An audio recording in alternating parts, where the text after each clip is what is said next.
Today we're going to learn about preparing your site for planting, an essential step in any revegetation project. This is my favourite time of the year because I get to plant trees. But remember, there's lots of things that can unravel your best intentions. So let's look at the important steps you need to follow to make sure these guys flourish. My favourite guiding principle with planting is you put the right plant in the right place for the right reasons. So that means you think about why you're doing the planting. And here I've gone for locally endemic plants. Now that means plants that would have naturally grown here, and of course they're going to have the best impact in terms of bringing back that wildlife. Then I think about the site itself. So I've got lots of trees all around me, so I don't need too many more trees, so I'm going to go with an understory, and in this case I'm going with a beautiful Corazima.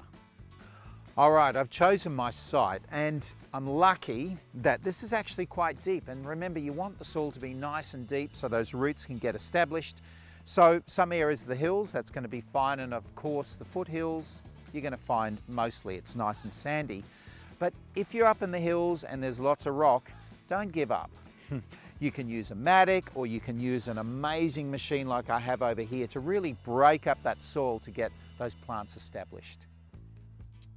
And the next thing to remember are the weeds. Now the weeds are always going to be the enemy of your plants. They're going to try and smother and outcompete your best efforts. So I've been fortunate. I've chosen an area here where there aren't a lot of weeds, and you can see there's just a few here, but some areas you're going to get lots of weeds. And you may need to scalp them or spray them. Whatever the case, you want to keep an area at least 30 by 30 free of weeds so your plants have got a chance to grow well. All right, now it's time to think about the soil, the place where your plant's going to spend the rest of its life. So let's go and have a look up close. So you can see this is actually really dry, and we've had 100 mils of rain, so that tells me this soil is water repellent. So I'm going to put a wetting agent on. Now the wetting agent is going to break down the wax, which is what's actually stopping the water getting in the first place. So I put that on, put on some water.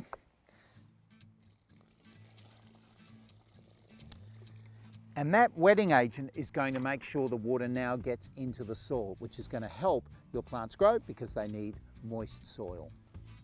All right, so as I said, I've got to remove all these weeds about 30 centimetres by 30 centimetres to give the plant a great chance to establish without the threat of weeds smothering. We've done the scalping, we got rid of the weeds.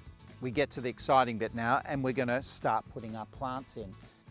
Okay, so I've chosen this Corazima, as I said, and this is called tube stock. Now the advantage of this is you can see the root system is in really good, strong condition. It's not coiled or root bound, so when it goes in the ground it's going to grow quickly, and it's actually going to catch up with our bigger plants really quickly. So let's get it in the ground.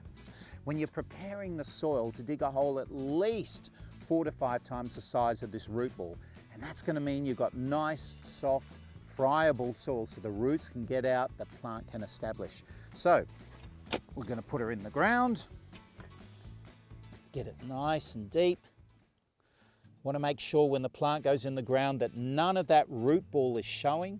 We push the air pockets out. We make sure we get rid of all those air pockets, and then very importantly, we have to protect the soil and garner as much water towards the plant as possible.